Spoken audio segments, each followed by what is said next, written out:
ہمارے ہاتھوں کی جو لکیریں ہوتی ہیں یہ کیا کیا بتاتی ہیں؟ لکیریں انسان کے تابع ہیں، انسان لکیروں کے تابع نہیں۔ ہاتھ دیکھنے کے بعد یہ فیصلہ کر لیا جاتا ہے کہ اس شخص کے ہاتھ کی کیٹیگری کون سی ہے۔ جو کہا جاتا ہے کہ جوڑے آسمانوں پر بنتے ہیں، ایسی بات ہرگز نہیں ہے۔ اگر یہ لائف لائن 5.5 سینٹی میٹر بنے، ایسا شخص بہت زیادہ شادیاں کرتا ہے۔ پھر جو بے بنتا ہے ان کا کیا مطلب ہے؟ دوسری انگلی سے نیچے جھک کر یوں کر کے بے بنائے تو یہ ایک ایسے خطرناک آدمی کی علامت ہے جو دوسروں کی بے جا جانے لیے جاتا ہے۔ لوگ مرتے چلے جاتے ہیں اور اسے اپنی کمائی سے غرض ہوتی ہے۔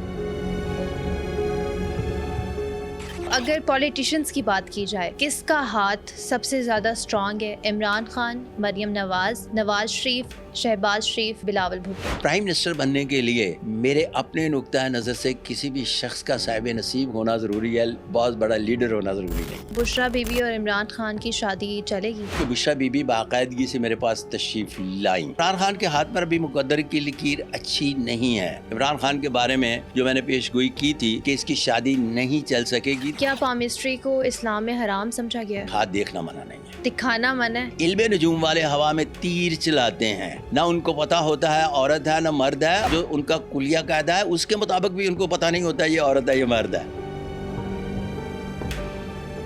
السلام علیکم، آج ہمارے ساتھ صادق ملک موجود ہیں جن سے ہم جانیں گے کہ پامسٹری ہے کیا، ہاتھ پہ بے کا مطلب کیا بتاتا ہے، اور 2026 کس پولیٹیکل پارٹی کے لیے لکی ثابت ہوگا۔ یہ سب جاننے کے لیے آج کا پوڈ کاسٹ اینڈ تک ضرور دیکھیے گا۔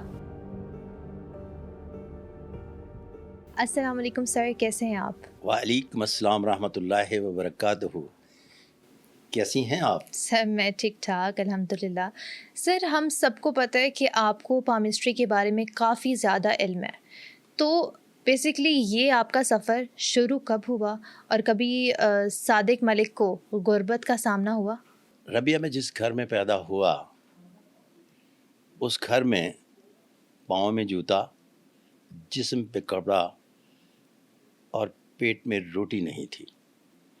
غربت کی جو ایک باٹم لائن ہوتی ہے اس سے بھی 10 درجے ہم پیچھے لوگ جو غریب اور کچی بستیوں میں رہتے ہیں وہاں پیدا ہوا۔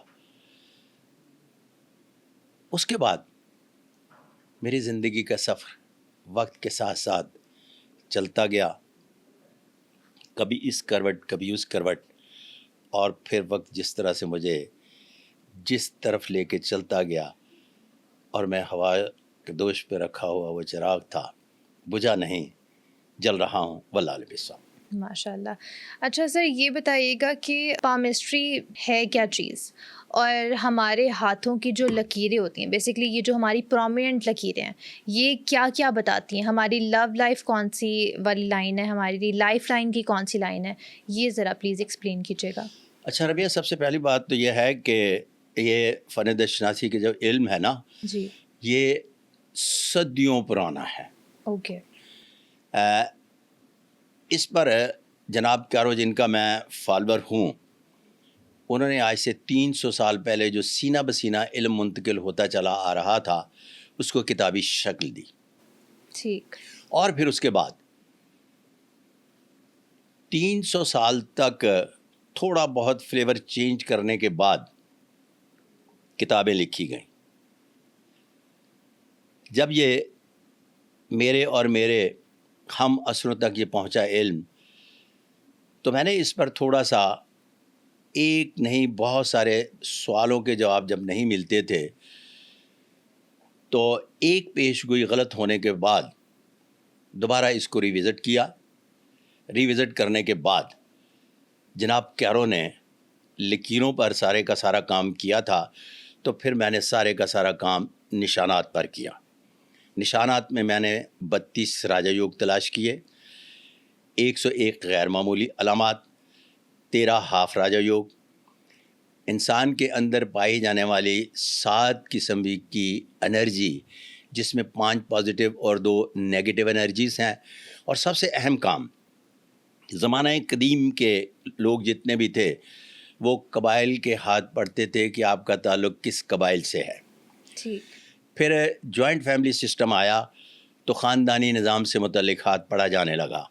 میں نے اس کو بالکل، چونکہ اب مخلوط معاشرہ مارز وجود میں آ چکا پوری دنیا میں، تو میں اس کو کسی بھی شخص کی حیثیت کے حوالے سے پڑھتا ہوں جس میں 7 قسم کے ہاتھ ہیں: lower middle class, upper middle class, officer class, administration class, اور پھر اس کے بعد VIP اور اسٹار لائف۔ سب سے پہلے ہاتھ دیکھنے کے بعد یہ فیصلہ کر لیا جاتا ہے کہ اس شخص کے ہاتھ کی کیٹیگری کون سی ہے۔ ٹھیک۔ اب وہ کیٹیگری کے اعتبار سے اس کا طرز بود و باش، رہائش اور اسباب آسائش اسی طرح سے رہے گی۔ مثال کے طور پر ایک شخص کیٹیگری 5 جسے ایڈمنسٹریٹو کلاس کہتے ہیں، اس کا ہاتھ ہے، تو اس کا مطلب ہے کہ اس کا طرز بود و باش، رہائش اور اسباب کا سلسلہ یہ ہوگا کہ اگر وہ رشوت نہیں لیتا، 2 نمبر کام نہیں کرتا، اور مقدر کی لکیر، جسے دولت کی لکیر بھی ایک خاص حصے میں آگے چل کر سمجھاؤں گا، بنتی ہے، تھوڑی سی کمزور ہے، لیکن وہ اپنے طرز بود و باش اور رہائش اور اسباب آسائش پر کبھی بھی کمپرومائز نہیں کرے گا۔ مثال کے طور پر وہ گیٹڈ کمیونٹی میں رہے گا اور بھاری بھرکم کرائے پہ رہے گا، لیکن کبھی محلے میں نہیں رہے گا۔ اسی طرح سے اپر مڈل کلاس کا ہاتھ جو ہے، اس کے ہاتھ پر اگر مقدر کی لکیر بہت اچھی ہو تو وہ پڑوسی کا مکان خریدے گا، 10 فٹ گلی میں رہے گا، ساتھ والے کا مکان خریدے گا، ایک کی بجائے 2 موٹر سائیکلیں بنا لے گا، 3 بنا لے گا، پھر چھوٹی گاڑی خریدے گا، گھر سے باہر کھڑی ہوگی، تو وہ گیٹڈ کمیونٹی میں نہیں جائے گا۔ اس کا مائنڈ سیٹ جو ہے وہی رہے گا، اور وہ یہ سمجھتا ہے کہ محلے کا میں چودھری ہوں۔ لیکن گیٹڈ کمیونٹی میں رہنے والا شخص جو ہے وہ انفرادی طور پر اپنے آپ کو چودھری بنواتا ہے، لیکن ملک گیر سطح تک جانے کے بعد کوشش کرتا ہے کہ اپنے آپ کو منواؤں، اور کسی بڑی آرگنائزیشن کو ہیڈ کرتا ہے۔ ٹھیک۔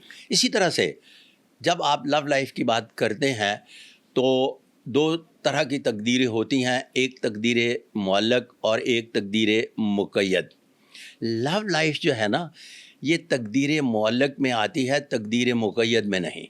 ٹھیک۔ تقدیر معلق اس طرح سے ہے کہ 2 تقدیریں اللہ پاک نے بنائیں، جس میں دونوں تقدیروں پر ان اللہ علی کل شیء قدیر، اللہ پاک قادر ہے، لیکن انسان کو بھی اس کی تقدیر پر قادر کیا۔ اوکے۔ جو انسان کو اس کی تقدیر پر قادر کیا، تو وہ کتنا قادر کیا کہ ایک شخص حضرت علی کرم اللہ وجہہ کے پاس حاضری دیتا ہے اور کہتا ہے کہ یا حضرت، مجھے بتائیں کہ انسان کو کس حد تک پر اس کی تقدیر پر قادر کیا۔ تو آپ فرماتے ہیں کہ ایک پاؤں اٹھاؤ۔ اس نے پاؤں اٹھا لیا، آپ نے پھر فرمایا کہ دوسرا اٹھاؤ۔ تو کہنے لگا کہ یا حضرت، یہ دوسرا پاؤں تو نہیں اٹھ سکتا۔ تو یہاں ایک بات یاد رہے کہ اگر کسی کا ایک پاؤں نہ ہو تو وہ بغیر سہارے کے نہیں کھڑا ہو سکتا، لیکن جس کے دونوں ٹانگیں ہوں اور وہ اپنی ایک ٹانگ اٹھا لے، تو ٹانگ اٹھانے کے بعد بھی دوسرے پہ زور ڈالنے کے بعد کھڑا رہتا ہے۔ تو آپ نے فرمایا کہ اتنا ہی انسان اپنی تقدیر پر قادر ہے جتنا ایک پاؤں اٹھانے کے بعد۔ اب ایک پاؤں سے انسان جو ہے وہ آپ دیکھ رہی ہوں گی کہ یوں کر کے ٹک ٹک ٹک کر کے ایک پاؤں سے چل بھی سکتا ہے۔ بالکل بالکل۔ اس کا مطلب ہے کہ 2 پاؤں جتنا سفر نہیں کرتا، تو آج اس کو کمپیوٹر ویٹ میں دیں تو آپ کو پتہ چلے گا کہ 32-33% جو ہے اس ٹانگ پہ وزن تھا جو ٹانگ اٹھائی گئی۔ تو اس کا مطلب ہے کہ جو تقدیر معلق ہے وہ بنیادی طور پر انسان کے اندر پائی جانے والی جو قدرت نے اس کو استطاعت عطا کی، اور وہ کیا ہے؟ پوچھئے نا، وہ کیا ہے؟ وہ کیا ہے؟ یس، وہ یہ ہے کہ انسان کو اشرف المخلوقات بنایا۔ جب انسان کو اشرف المخلوقات بنایا اور اس کو سب سے جو اہم قوت عطا کی کہ دنیا بھر میں کسی بھی شخص کا ہاتھ اس طرح کا نہیں ہے جس طرح کا حضرت آدم کا ہاتھ ہے۔ مثال کے طور پر اس کو یہ ساری کی ساری انگلیاں فیس کرتی ہیں۔ ٹھیک۔ یہ دیکھیں فیس کر رہی ہیں نا۔ اچھا، یہاں یہ بات یاد رہے کہ ڈارون کہتا ہے کہ بندر کے بعد بندہ بنا، ایسی بات نہیں ہے۔ بندر کے ہاتھ پر یہ 5ویں انگلی ہوتی ہے اور اس کی انگلیاں یوں کر کے انگوٹھے کو فیس نہیں کرتی، جس کی وجہ سے یہ ساری چیزیں یوں کر کے پکڑتا ہے. اس کے ہاتھ پر دل، دماغ، ہر ایک چیز کی لکیریں ہوتی ہیں. پتہ چلتا ہے کہ تمام وہ لکیریں جو حضرت انسان کے ہاتھ پر پائی جاتی ہیں اس کے ہاتھ پر بھی موجود ہیں، لیکن وہ سوچ سکتا ہے، کر نہیں سکتا، اس لیے کہ انسان کو یہ جو قوت عطا کی یہ گرفت ہے، اور اس گرفت سے پوری کائنات تخلیق کر رہا ہے. ٹھیک. اب جو قوت تخلیق حضرت انسان کو عطا کی گئی، اس میں جو سوچتا ہے وہ کرتا ہے، یہ تقدیر معلق ہے. اوکے. اس کے نتائج کیا برآمد ہوں گے وہ تقدیر مقید ہے. ٹھیک. اس کا مطلب ہے کہ انسان کسی بھی کام کو سوچنے کے بعد پلان کرتا ہے تو وہ اس کے اختیار میں ہے. اس کو کہتے ہیں تقدیر معلق. اوکے. تو جو انسان کے اختیار میں نہیں اسے کہا جاتا ہے تقدیر مقید. تو انسان دونوں تقدیروں سے کھیلتا ہے. تو جو اس کی لو لائف ہے وہ بنیادی طور پر تقدیر معلق سے ہے متعلق. جو کہا جاتا ہے کہ جوڑے آسمانوں پر بنتے ہیں، ایسی بات ہرگز نہیں ہے. اس کو میں نے بڑی مشکل کے ساتھ 5 سال کی جدوجہد کے بعد اس ڈگر پہ لے کے آیا ہوں اور منوایا ہے کہ جوڑے زمین پر بنتے ہیں اور ڈھونڈنا پڑتے ہیں. اوکے. اس کا مطلب ہے کہ یہ تقدیر معلق ہے. تقدیر معلق میں حضرت انسان کو اور بنت حوا کو اللہ پاک نے پسند و ناپسند کا بھی اختیار دیا. اوکے. اس کا مطلب ہے کہ وہ پسند و ناپسند کے بعد اپنے ولی سے رابطہ کر سکتی ہے کہ میں یہاں شادی کرنا چاہتی ہوں. اب جب ہاتھوں کی لکیروں کے حوالے سے دیکھتے ہیں تو ہم یہاں جائیں گے. یہ جو ایک لائف لائن بنی ہوئی ہے، لائف لائن کے نیچے یہ انگوٹھے کے بالکل سامنے ایک ابھار ہے، اسے کہتے ہیں ماؤنٹ آف وینس. اگر یہ لائف لائن 5.5 سینٹی میٹر بنے، یہ میں دکھا رہا ہوں جی آپ کو، 5.5 سینٹی میٹر بنے تو یہ لائق مصطفیٰ کھر ہوتی ہے. تو جب لائق مصطفیٰ کھر ہوتی ہے تو ایسا شخص بہت زیادہ شادیاں کرتا ہے، بہت زیادہ خواتین کے ساتھ تعلق واسطہ بناتا ہے. اگر یہ 5.25 سینٹی میٹر ہو تو ایک سے زیادہ شادیاں کرتا ہے. اگر یہ 5 سینٹی میٹر ہو تو اس کا مطلب ہے صرف ایک شادی کرتا ہے. اگر 4.25 سینٹی میٹر ہو تو ایسی عورت مردم بیزار، اور مرد جو ہے یہ عورت بیزار ہوتا ہے. اگر اس سے بھی تھوڑا سا کم ہو تو دیکھا گیا ہے کہ ایسے لوگ عورت اور مردم بیزار ہی دونوں نہیں ہوتے، بلکہ ان کے ہاں بچے پیدا کرنے کے جراثیموں کی تعداد بھی نہیں پائی جاتی، اور یہ بے اولاد بھی ہوتے ہیں. واللہ علم بالصواب. ٹھیک.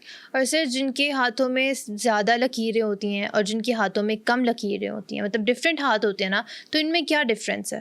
اچھا، سمپل سا ربیہ، یہ جو اوپر جانے والی لکیریں ہیں نا ہاتھ پر، یہ والی اوپر جانے والی لکیریں، یہ کم ہوں یا زیادہ ساری کی ساری ساد ہیں. یہ میں ناظرین سے بھی کلیہ شیئر کر رہا ہوں کہ یہ اوپر جانے والی لکیریں شروع ہوتی ہیں مقدر کی، اور ساد لکیریں جتنی بھی ہیں سکسیس سٹوری بنانے والی لکیریں کلائی سے شروع ہو کر انگلیوں کی طرف آتی ہیں. یہ ہارٹ لائن ہے، یہاں سے شروع ہوتی ہے، برین لائن یہاں سے شروع ہوتی ہے، اور لائف لائن بھی یہاں سے شروع ہوتی ہے. اچھا، اوپر جانے والی جتنی بھی لکیریں ہیں یہ ساری ساد ہیں، اور جو اس طرف سے کاٹیں وہ ساری کی ساری نحس ہوتی ہیں. اس کا مطلب ہے لکیریں زیادہ ہوں یا کم، اس کا تعلق بنیادی طور پر کم یا زیادہ ہوں تو نحس سے یا ساد سے نہیں ہے. ساد کا تعلق نحس اور ساد سے ترچھی لکیروں اور سیدھی لکیروں سے وابستہ ہے. واللہ علم بالصواب. ٹھیک ہے. اور سر جو ہاتھوں پہ لوگ کہتے ہیں کہ یہ ایم بنا ہوا ہے، وی بنا ہوا ہے، یا اے، جس کا بھی نام دیتے ہیں اس کو، ٹھیک ہے. اور دوسرا یہ کہ لوگ کہتے ہیں کہ ہاتھ پہ جو بے بنتا ہے، تو ان کا کیا مطلب ہے؟ اچھا ربیہ، بے کے بارے میں آپ کو میں بتاؤں کہ یہ جو بے بنتی ہے نا، یہ پہلی بے دونوں انگلیوں کے درمیان سے یوں جھک کے یوں کر کے بنے بے، تو یہ اس بات کو علامت کرتی ہے کہ کسی بھی شخص یا مرد یا عورت کے ہاتھ پر پائے جائے تو وہ بذات خود بہت پیارا اور اچھا انسان ہوتا ہے، جس کی وجہ سے اس کی ازدواجی زندگی بہت اچھی ہوتی ہے اور اسے اچھی بیوی کہتے ہیں. اوکے. اس لیے کو یہ سمجھتا ہے کہ اگر مرد کے ہاتھ پر پائی جاتی ہے تو چھوٹی موٹی وہ خامیاں جو عورتوں سے منسوب ہیں اپنی بیوی کے حوالے سے بھی درگزر کرتا ہے. اور اگر عورت کے ہاتھ پر پائی جائے تو وہ بھی یہ سمجھتی ہے کہ چھوٹی موٹی وہ خامیاں جو حضرت انسان میں پائی جاتی ہیں اس سے وہ تھوڑی سی کوآپریٹو رہتی ہے اور درگزر کرتی ہے. اگر یہی بے دوسری انگلی کے نیچے، یہ آپ نے بھولنا نہیں ہے کبھی زندگی بھر، دوسری انگلی سے نیچے جھک کر یوں کر کے بے بنائے تو یہ ایک ایسے خطرناک آدمی کی علامت ہے جو دوسروں کی انتہائی غیر معمولی طریقے سے بہت بے جا جانے لیے جاتا ہے. دوائیوں کا کام کرتا ہے تو وہ دوائیاں جو جان بچانے والی دوائیاں ہوتی ہیں وہ بھی 2 نمبر مارکیٹ میں اور ہسپتالوں میں سپلائی کر دیتا ہے اور لوگ مرتے چلے جاتے ہیں اور اسے اپنی کمائی سے غرض ہوتی ہے. انتہائی بے حس، کرمنل اور اتنا مادہ پرست کہ اسے ماسوائے دنیا کے اگلا جہان یاد ہی نہیں رہتا. تو یہ جب بے بنتی ہے تو اکثر آپ بے کا سنتے ہیں تو میں نے 2 طرح کی بے ہوتی ہے اور دونوں طرح کی ربیہ بے کے بارے میں علیحدہ علیحدہ بتا دیا جی. کہ اس بے کو جب آپ پہچان کریں تو اگر ان 2 انگلیوں کے درمیان سے یہاں سے بے نکلتی ہے تو یہ ساد ہے، اگر یہاں سے بے نکلتی ہے تو یہ کسی بھی شخص کے کرمنل اور انتہائی خطرناک اور خود غرض ہونے کی علامت ہے. واللہ علم بالصواب. اب آتے ہیں ایم پہ. جی. اچھا، ہاتھ کی لکیروں کا علم جو ہے نا اس پہ کوئی الفابیٹ نہیں بنے ہوتے، اس کی ایک اپنی زبان ہے. اب یہاں میں نے بے اس لیے یوز کر لیا ہے کہ قدرتی طور پر اس طرح سے ہے کہ یہ یوں کر کے لکیر بنتی ہے تو بے ہماری بنتی ہے. اب بی تو نہیں بنتا، نہیں سمجھے.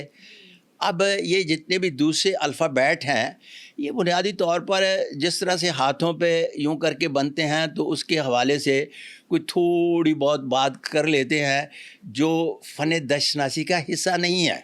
ٹھیک. یہ بھی میں نے لفظ بے اس لیے یوز کیا ہے کہ یہ بنیادی طور پر فن دستشناسی کا حصہ بے نہیں ہے.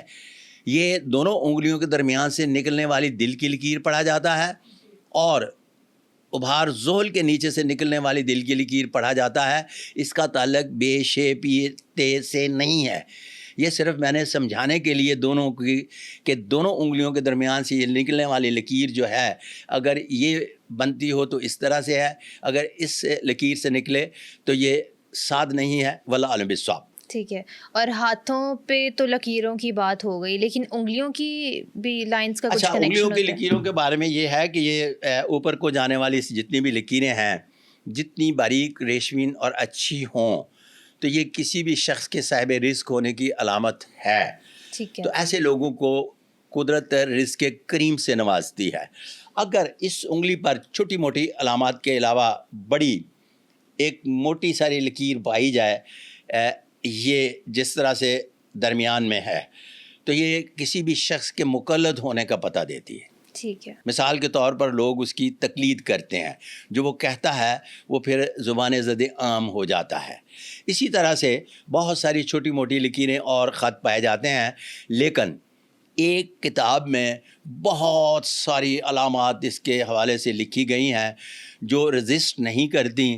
اس لیے اس کے علاوہ ان کو بہت زیادہ کوئی پڑھا لکھا نہیں جاتا اور نہ ہی اس کے کوئی نتائج نکلتے ہیں اور نہ ہی باقاعدگی سے اس کے کوئی میں نے فزیکلی اور نہ ہی باقاعدگی سے ماضی حال اور مستقبل کے حوالے سے پڑھ کر دیکھا.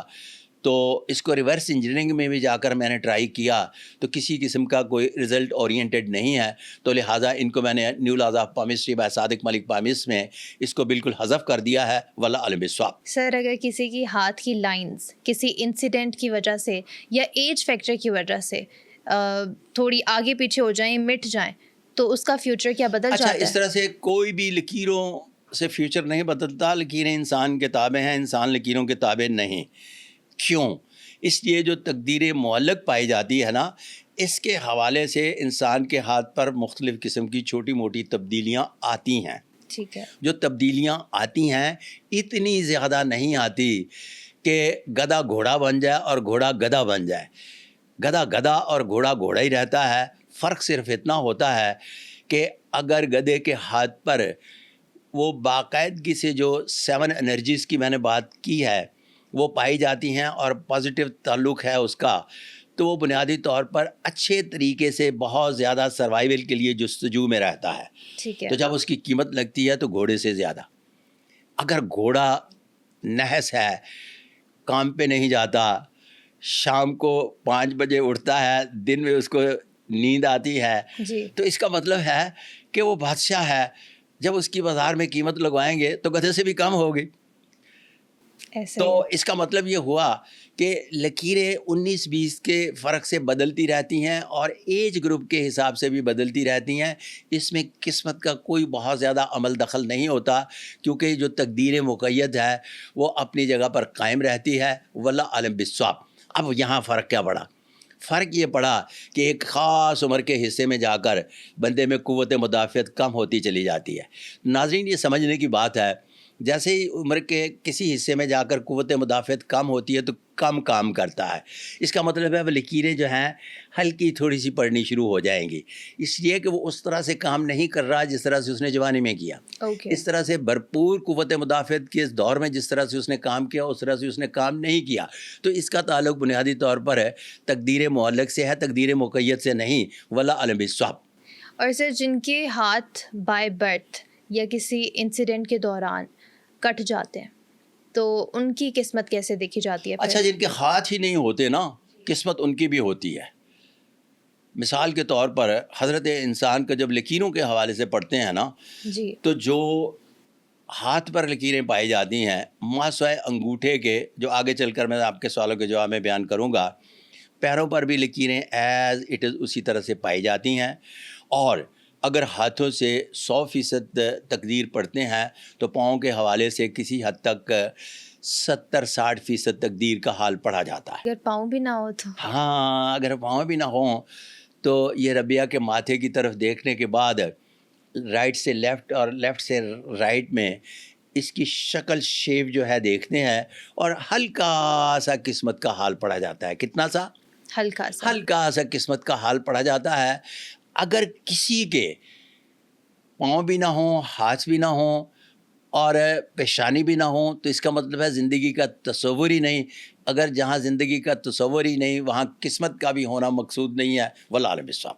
اور سر، ہم لوگوں نے پامسٹری کی تو بات کر رہے ہیں، کچھ لوگ نا ایسٹرالوجرز جو ہوتے ہیں وہ بھی پامسٹری کر رہے ہوتے ہیں، تو ایک تو یہ بھی ڈفرینس بتائیں کہ ایسٹرالوجی میں اور پامسٹری میں کیا فرق ہے؟ اچھا، اس فرق سے پہلے میں ایک چھوٹا سا واقعہ سنا دیتا ہوں کہ ہمارے یہاں پاکستان میں نا پوری دنیا میں پروفیسر نہیں کہا جاتا تھا دشناسوں کو. اوکے. ہمارے ہاں ایک بہت عالم فاضل آدمی تھے تو ان کے نام کے ساتھ پروفیسر لکھا ہوتا تھا. تو ان پروفیسر صاحب کی وجہ سے نا وہ جتنے بھی دشناس ہے تو پروفیسر بنگالی بابا، نجومی بھی پروفیسر ہے، یہ سارے پروفیسر اپنے ساتھ لکھتے تھے اور ان کو پروفیسر کہا جاتا تھا. میں نے کہا کہ یہ ایک بہت بڑا بلنڈر ہو رہا ہے. اس پر پھر میں نے باقاعدگی سے کام کیا اور ایک لفظ متعارف کروایا، آسٹروپامسٹ. اوکے. اچھا ناظرین، یہاں یہ بات یاد رکھیے گا کہ اس پروفیشن کے لوگ لکیر کے فقیر ہیں. کوئی آسٹروپامسٹری کا تعلق کسی بھی علم و فن سے نہیں ہے. میں نے اپنے نام کے ساتھ آسٹروپامسٹ لکھنا جب شروع کیا تو ہر بندے نے یہ سمجھا ربیہ کہ آسٹروپامسٹ وہ ہوتا ہے جو علم نجوم بھی جانتا ہے اور دشناسی بھی جانتا ہے، تو سب نے آسٹروپامسٹ لکھنا شروع کر دیا. اچھا. اب جب پروفیسر کو ختم کر لیا، پروفیسر لفظ بالکل ناپید ہو گیا، تو پھر اس کے بعد میں نے ہٹ کیا آسٹروپامسٹری کو. اوکے. لفظ آسٹروپامسٹ کو ہٹ کرنے کے بعد میں نے علم نجوم کو علیحدہ کر لیا اور دشناسی کو علیحدہ کر لیا اور اپنے نام کے ساتھ لکھا صادق ملک پامسٹ. اب رہا بات علم نجوم کی، تو علم نجوم کے حوالے سے باقاعدگی سے میں نے انڈیا میں جا کر 1 سے زیادہ شو کیے ہیں اور کہا ہے کہ علم نجوم جو ہے یہ مقدر شناسی کا علم ہی نہیں. ٹھیک. اگر کوئی بھی دنیا میں مقدر شناسی کا علم ہے تو وہ دش شناسی ہے. اس کے علاوہ مقدر شناسی کا علم نجوم ہے ہی نہیں. ٹھیک ہے. اور اس کو باقاعدہ اس طرح سے کچھ گزارشات میں نے پیش کیا کہ کسی بھی شخص کا کلیہ قاعدہ ہے، date of birth, place of birth اور ٹائم آف برتھ. یہ تینوں چیزیں دیں تو کہتا ہے میں آپ کی قسمت کا حال بتاتا ہوں, میں تینوں چیزیں دیتا ہوں, وہ بتائے میل ہے فیمیل ہے, ہجڑا ہے ہجڑی ہے. اگر اسے پتہ ہی نہیں ہے تو بابا کس کی قسمت کا حال بتاتے ہو؟ پھر اس سے جو سعد اور نحس آپ لے رہے ہو, جو سعد ٹائم ہے اس میں اب میڈیکل سائنس نے اتنی ترقی کر لی ہے, وہاں پرائم منسٹر اپنے گھر پیدا کرتے چلے جاؤ. نحس ٹائم میں بچے پیدا مت کرو, آگے تھوڑا سا پیریڈ یا پہلے پیریڈ میں بچے آپریٹ کروا لو. پھر اس کے بعد وہ آسام سے ایک آئے ہوئے شاہی نجومی, میں اس طرح سے جب لیکچر دینے کے بعد بیٹھا تو انہوں نے کہا جی ہم وہ خاندانی طور پر شاہی نجومی جو بادشاہوں کے ساتھ رہا کرتے تھے, ہم نے ٹائم آف پریگنینسی لیتے تھے, ٹائم آف برتھ لیتے نہیں تھے.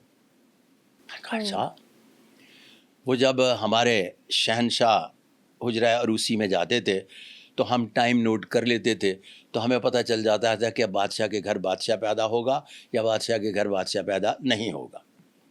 میں نے کہا وہ ٹائم, جس ٹائم میں بادشاہ کے گھر بادشاہ پیدا ہوتا ہے, اس کا مطلب ہے کہ آپ کو ٹائم آف پریگنینسی کے متعلق پتہ چل گیا وقت. یس, تو میں نے انہیں ناظرین سمپل سا کہا کہ آج کل میاں اور بیوی کے سپرم جو ہیں وہ بچے دانی میں رکھوائے جا سکتے ہیں. تو میڈیکل سائنس نے جب اتنی ترقی کر لی ہے تو اس 7 گھڑی میں جہاں بادشاہ کے گھر بادشاہ پیدا ہو رہا ہے وہ اپنے رکھوا لیں اور اپنے گھر بادشاہ پیدا کر لیں.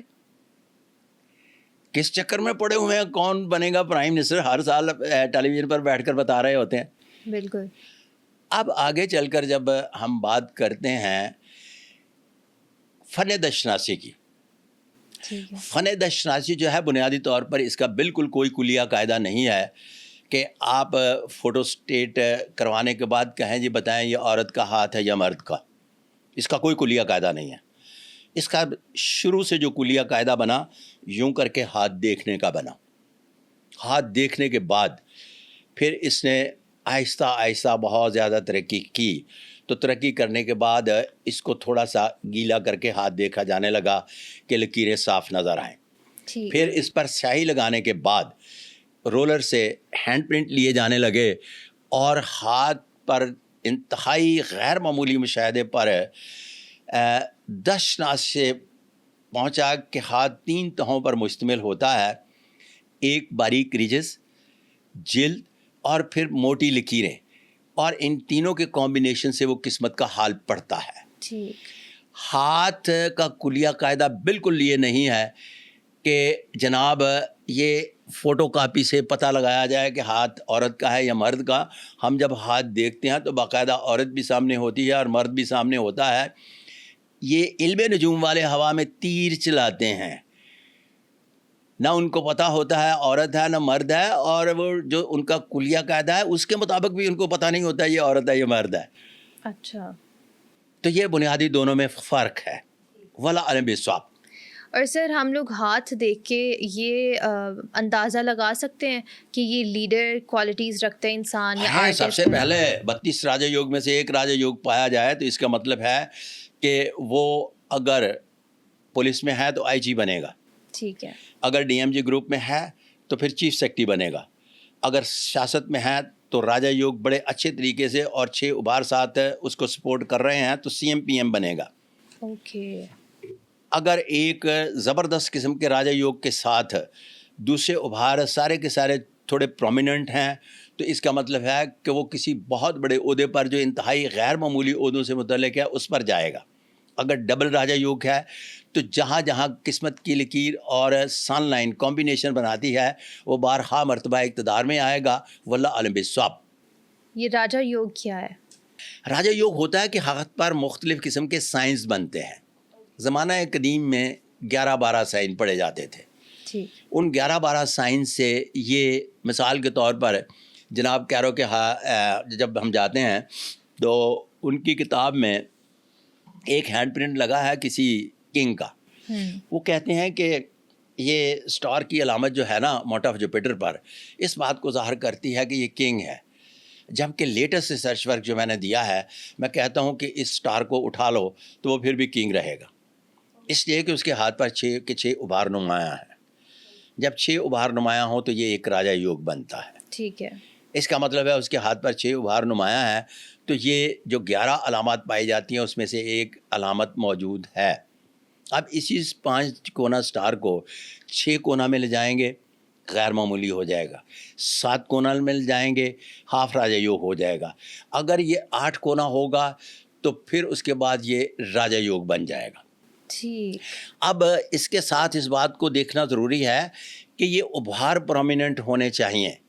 اگر سارے کے سارے پرگوشت ہیں، ماسوے مریخ مثبت اور منفی کے 6 ابھار، ٹوٹل 7 ہیں، 6 ابھار پرومیننٹ ہیں، تو اس کا مطلب ہے کہ یہ سارے کے سارے جتنے بھی ابھار ہیں، جب جوپیٹر بھی، سیٹن بھی، یہ والا بھی، یہ اپنا اپالو کے بعد مرکری بھی، پھر اس کے بعد وینس بھی، اور ہلکا سا مون ابھرا ہوا نہیں اپنی جگہ پر موجود ہے، تو یہ سارے کے سارے ابھار موجود ہوں تو یہ بذات خود ایک راجہ یوگ کی علامت ہے۔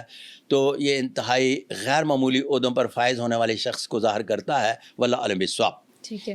اور اپنے ہاتھ کے علاوہ مطلب اگر آپ کسی شخص کا ہاتھ دیکھیں تو اس کی پرسنالٹی جاننے کے علاوہ وہ یہ بھی بتا سکتے ہیں کہ اس کا لائف پارٹنر کیسا ہوگا؟ اچھا، لائف پارٹنر کیسا ہوگا؟ صرف ایک لکیر پائی جاتی ہے۔ یہاں میں اپنے ناظرین کو مخاطب کر کے کہہ رہا ہوں کہ ہاتھ پر کسی بھی قسم کا، جس طرح سے وہ علم نجوم والے نانی کا، چاچی کا، مامی کا، تائی کا، پھپھو کا، بچوں کا سب کچھ پڑھ رہے ہوتے ہیں نا، فن دشناسی میں ایسی کوئی چیز نہیں۔ اوکے، صرف اور صرف ایک میرج لائن جسے کہتے ہیں، یہ میرج لائن نہیں ہے، اسے میرج لائن کہتے ہیں۔ اوکے، اچھا، میرج لائن کا انتخاب ہم کرتے ہیں، اس لکیر کو دیکھتے ہیں یا ابھار کو مد نظر رکھتے ہیں، پھر ہارٹ لائن کو دیکھتے ہیں اور موٹ آف وینس کے کمبینیشن سے بناتے ہیں۔ ٹھیک، اب اگر یہ لکیر بڑی ہی صاف ستھری اور اس کے ساتھ اچھی طرح سے، جس طرح سے میں نے کہا کہ اچھی بیوی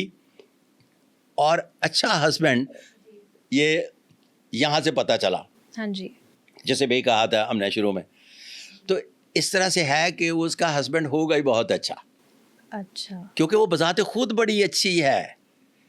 دیکھیں قدرت نے کیا مطلب کمال کیا ہے انسان کو عطا کرنے کا، کہ کوئی شخص اگر بہت اچھا ہے تو کوئی برا بھی ہو جائے تو پھر بھی اچھا ہی رہتا ہے، دوسرا برا ہونے کے باوجود بھی ایک دن منہ کی کھانے کے بعد اچھے کو برا نہیں بنا سکتا، واللہ علیہ بالصواب۔ ہم لوگ لکی ہاتھ کیسے پہچانتے ہیں کہ یہ والا ہاتھ بہت لکی ہے؟ جس شخص کے ہاتھ پر جس کیٹیگری کا ہاتھ ہے، اس کو بڑا آسان بنا دیا گیا new laws of palmistry by Sadiq Malik palmist میں، کہ اگر اپر مڈل کلاس کا ہاتھ ہے اور اس کے ہاتھ پر مقدر کی لکیر اتنی سپورٹڈ ہے کہ جو طرز بود و باش، رہائش اور اسباب آسائش کے سلسلے میں اس کو اتنا میسر ہے جو ایک اپر مڈل کلاس کے آدمی کو میسر ہوتا ہے، تو وہ بہت خوش نصیب ہے۔ ٹھیک ہے، اگر یہاں میں پھر ناظرین سے مخاطب ہو کر بات کرنا چاہوں گا کہ کسی بھی شخص کے ہاتھ پر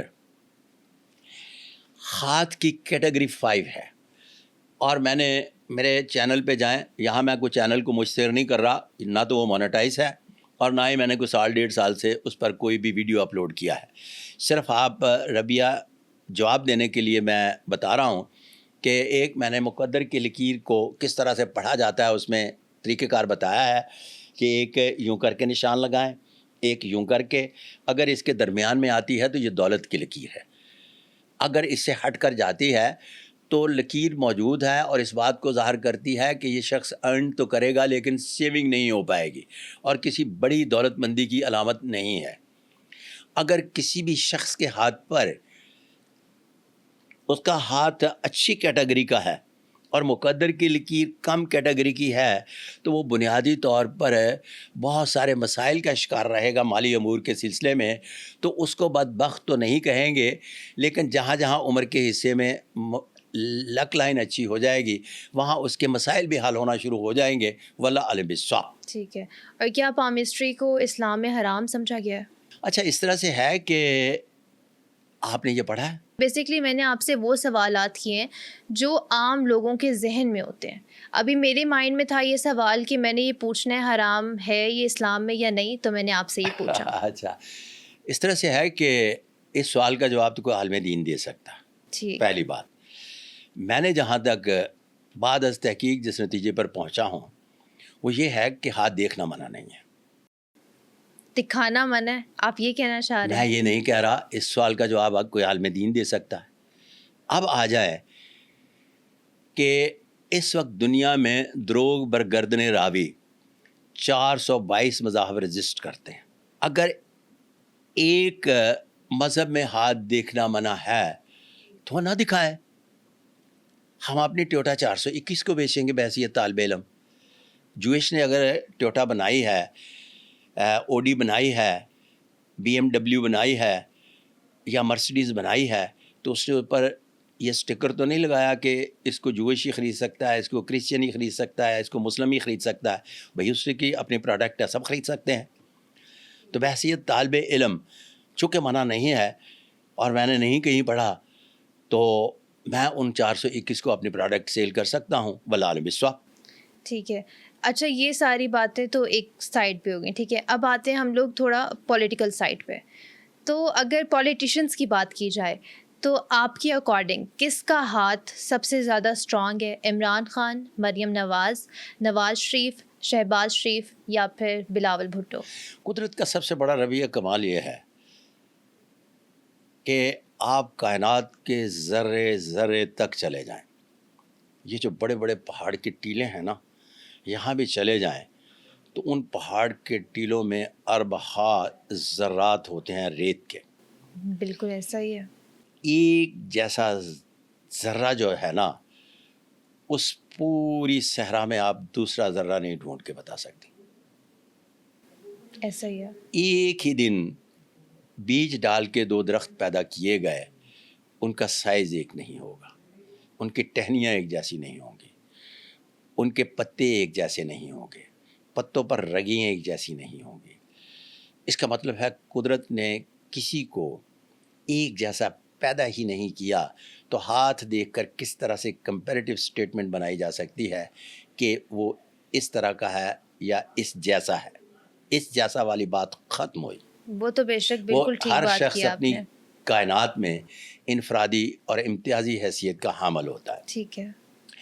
اب کسی شخص میں لیڈرشپ زیادہ پائی جاتی ہے، کسی کے مقدر اچھے ہیں. ایگزیکٹلی. بات اہم مقدر کی ہے. میں نے آل کس کے ماروں کو یا آل کس کے ماروں کا دیکھا ہے کہ بدھو ان کا گھر لوٹ کر لے جاتے ہیں. حالانکہ آل کس کا مارا جو ہے نا وہ بہت ذہین بھی ہوتا ہے، ہوشیار چالاک بھی ہوتا ہے، لیکن اسے وہ مصریوں کی طرح پرابلم یہ ہوتا ہے کہ جب حملہ آور آتے ہیں نا تو وہ کہتا ہے کہ اسے کوئی جوتا پہنائے اور وہ پھر بھاگے، تو وہ جوتا پہنانے والے بھاگ جاتے ہیں اور وہ مارا جاتا ہے. صحیح. تو کسی کے ہاں تو بہت زیادہ ہوتا ہے کہ اس میں لیڈرشپ کوالٹی بڑی اچھی پائی جاتی ہے، مقدر ساتھ نہیں دیتا. ایسے میں بے شمار لوگوں کو جانتا ہوں جن میں زبردست قسم کی لیڈرشپ کوالٹی پائی جاتی ہے اور مقدر ساتھ نہیں دیتا، اور وہ کبھی بھی راجدھانیوں کا حصہ نہیں بنے. یہ عمران خان کو اشارہ ہو رہا ہے؟ نہیں، کیوں؟ عمران خان تو راجدھانیوں کا حصہ بنے. وہ سیلیبریٹی بھی ہیں اور پالیٹکس میں آنے کے بعد بحیثیت 3 سال 7 ماہ پرائم منسٹر بھی رہے. ٹھیک ہے. انوار الحق کاکڑ، ان کے ساتھ جناب کاکڑ صاحب کے ساتھ ملاقات ہوئی تو بڑی عجیب سی بات ہے کہ وہ نہ تو لیڈر ہیں نہ ہی سیاستدان ہیں، اور انہیں بتایا گیا کہ نہ ہی آپ الیکشن لڑنے کے بعد اسمبلی میں آنے کی کوالٹی والے وہ مقبولی جسے عوامی مقبولیت کہتے ہیں وہ رکھتے ہیں، لیکن کسی ملک کے بہت بڑے اعلیٰ عہدے پر فائز ہوں گے اس لیے کہ آپ کے ہاتھ پر 6 ابھار اور راجا یوگ پایا جاتا ہے. تو اس طرح کا مطلب یہ ہوا کہ ان عہدوں پر فائز ہوں گے جو باقاعدگی سے نامنیٹ کیے جاتے ہیں. ٹھیک. تو کہنے لگے دیکھتے ہیں. ان کے تھوڑا سا عرصہ پہلے میں جی اسلام آباد کو 5-7 دن پہلے تھا، تو جناب میر سرفراز بگٹی صاحب جو آج کل چیف منسٹر بلوچستان ہیں، ان کے ساتھ میری گپ شپ ہو رہی تھی، تو ان کے ساتھ بھی ہوئی. تو میں نے کہا کہ میں وہ پیشگوئی کرنے جا رہا ہوں کہ آپ پرائم منسٹر آف پاکستان بن رہے ہیں. تو انہوں نے کہا نہیں، اس طرح سے ہے کہ چلے. میں نے کہا بلوچستان کا نام لے لیتے ہیں. جب بلوچستان کا نام لیا تو بلوچستان سے بہت لوگوں کے فون آئے جو پرائم منسٹر کے امیدوار تھے کہ کیا ہم پرائم منسٹر بن سکتے ہیں. انوار الحق کاکڑ صاحب پرائم منسٹر بنے. اس کا مطلب ہے کہ پرائم منسٹر بننے کے لیے میرے اپنے نقطۂ نظر سے کسی بھی شخص کا صاحب نصیب ہونا ضروری ہے, بہت بڑا لیڈر ہونا ضروری نہیں ہے. ٹھیک. میرے اپنے نقطۂ نظر سے. اچھا, آپ کے پاس بہت سارے لوگ آئے ہیں اپنے ہاتھ لے کے, انہوں نے دکھائے ہیں اپنے ہاتھ, آپ نے ان کو کافی زیادہ بتایا بھی ان کے بارے میں, جیسے عمران خان اور جمائمہ بھی آئے تھے. نہیں, عمران خان تشریف لائے, آگے چلیے. عمران خان کے بارے میں جو میں نے پیش گوئی کی تھی کہ اس کی شادی نہیں چل سکے گی, تو یہاں میں اپنے ناظرین کو بتاتا چلوں کہ یہ جو پیش گوئیاں ہوتی ہیں نا کہ شادی نہیں چل سکے گی, یہ کیا سرائے بھی نہیں ہوتی, بلکہ ایک ججمنٹ پاس ہو جاتی ہے. ججمنٹ پاس ہونے کی بنیاد پر کی تھی. اب میں روتا پیٹتا پھروں کہ میں نے عمران خان کے بارے میں یہ پیش گوئی کی تھی کہ جمائمہ کو ڈیورس وہ کر دے گا, تو یہ بہت غلط ہوگا. اس لیے ہے کہ اگر مجھے 20 ہاتھ دیے جائیں تو 20 ہاتھ دینے کے بعد میں پیش گوئی نہیں کر سکتا کہ ان کو ڈیورس ہو جائے گی. تو اس کا مطلب ہے یہ بات کلیہ قاعدے کا حصہ نہیں ہے, اس کا تعلق کامن سینس سے ہے.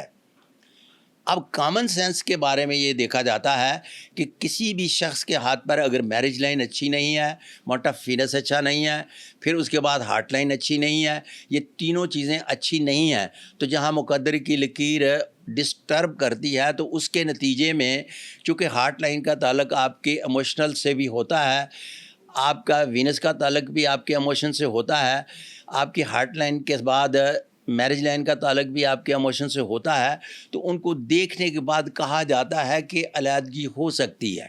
مثال کے طور پر علیحدگی کی جب بات کرتے ہیں تو یہ تقدیر معلق ہے. شادی تقدیر مقید نہیں. میں نے پہلے بھی شروع میں بتایا کہ جوڑے آسمانوں پر نہیں زمین پر بنتے ہیں اور ڈھونڈنے پڑتے ہیں. اوکے, ٹھیک ہے. جب یہ لفظ استعمال کیا جاتا ہے تقدیر معلق ہے, مقید نہیں, تو اس کے بارے میں شادی کے کب اور کس وقت کی بھی پیش گوئی نہیں کی جا سکتی. اوکے. اس کا فیصلہ آج سے 1500 سال پہلے ہو چکا کہ جب بچی کو حیض آئے تو اس کی شادی کر دو, جب بچہ جوان ہو تو اس کی شادی کر دو. دنیا کے تمام ممالک میں جو قوانین بنے اس میں بھی ایک ایج گروپ رکھا جاتا ہے کہ عمر کے اس حصے میں شادی کر دو. کمال ہیں وہ نجومی جو اپنی بیٹیوں کی شادی تو میچ میکر کے تھرو کرواتے ہیں, اور جو پیاری سی بھولی بھالی بچیاں انہیں ہاتھ دکھانے آتی ہیں, جن کی بچیوں کی شادی نہیں ہو پاتی, انہیں سمجھ نہیں ہے کہ بچیوں کی شادی کس طرح سے کرنا ہے. ان کے والدین بھی آ کر انہیں پوچھتے ہیں نا, تو وہ کبھی کہتے ہیں ان کو 60 صدی لگی ہے, کبھی کہتے ہیں یہ منگلیک ہے, اور ان کی عمریں 35 سال تک لے جاتے ہیں. اگر خدا نے محشر والے دن پوچھ لیا تو کیا جواب دو گے؟ اگلا سوال. سر اب یہ بتائیں کہ بشرا بی بی اور عمران خان کی شادی چلے گی؟ اب اس شادی کا چلنا نہ چلنا جو ہے نا, اس لیے ہے کہ بشرا بی بی باقاعدگی سے میرے پاس تشریف لائیں. ٹھیک. جب تشریف لائیں تو ان کے ہاتھ کے پورے میں نے خد و خال دیکھے. عمران خان کے ہاتھوں کے ہینڈ پرنٹ 1996 میں ہی مجھے مل گئے تھے, ان کے بھی خد و خال دیکھے. اب خاور مانیکا بھی میں ہاتھ دیکھ چکا.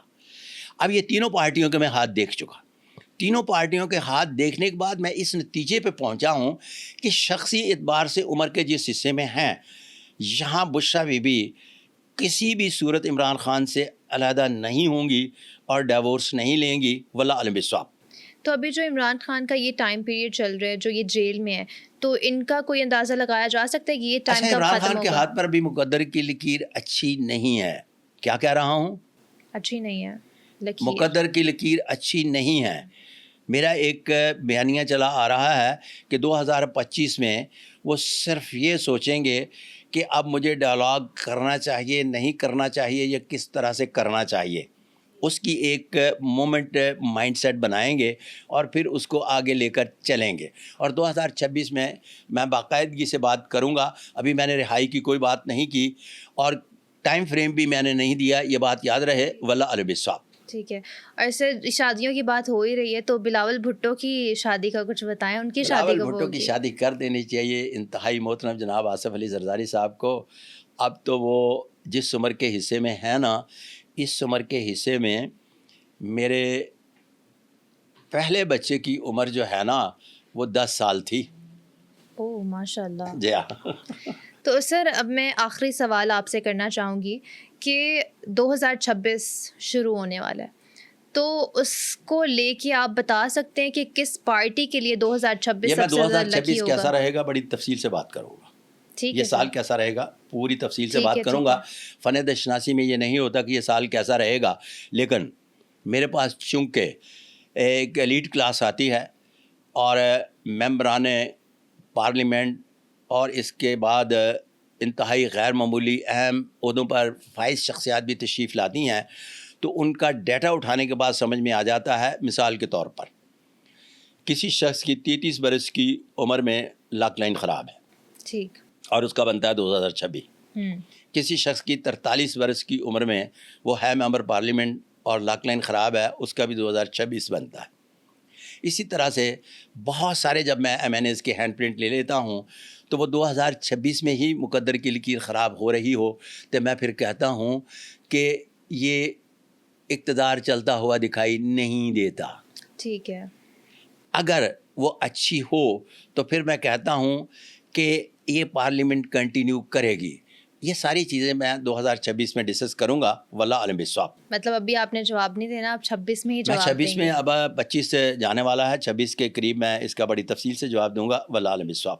ہلکی سی پریڈکشن بھی نہیں ہو سکتی کہ نون لیگ، پی ٹی آئی یا پاکستان پیپلز پارٹی، ان تینوں پارٹیز میں سے کون سا تھوڑا لکی ہوگا؟ یہ ایک ٹرائی اینگل ہے. جی. یہ اے ہے. کون ہے؟ اے پاکستان مسلم لیگ نون. یہ ہے مساق جمہوریت اور یہ ہے سی. بی پہ مساق جمہوریت اور یہ ہے بی، یہ ہے پاکستان پیپلز پارٹی. ان دونوں نے جو کندھا دیا ہوا ہے وہ مساق جمہوریت کو دیا ہوا ہے. اوکے. یہ ایک ہی اس ٹرائی اینگل کو اٹھا کے بھاگ رہے ہیں کئی سالوں سے، اور اسی طرح سے بھاگتے رہیں گے جب تک یہ موجود ہیں. واللہ علم بالصواب. میں نے بڑا تسلی سے اور سمجھ والا کوشش کی ہے کہ عقل مندوں کے لیے اشارہ کافی ہے. واللہ علم بالصواب. Thank you so much sir, it was a wonderful podcast, اور امید کرتی ہوں کہ ہماری آڈینس کو بھی یہ پوڈ کاسٹ بہت زیادہ پسند آئے گا. اگلے پوڈ کاسٹ تک کے لیے مجھے دیجیے اجازت. اللہ حافظ.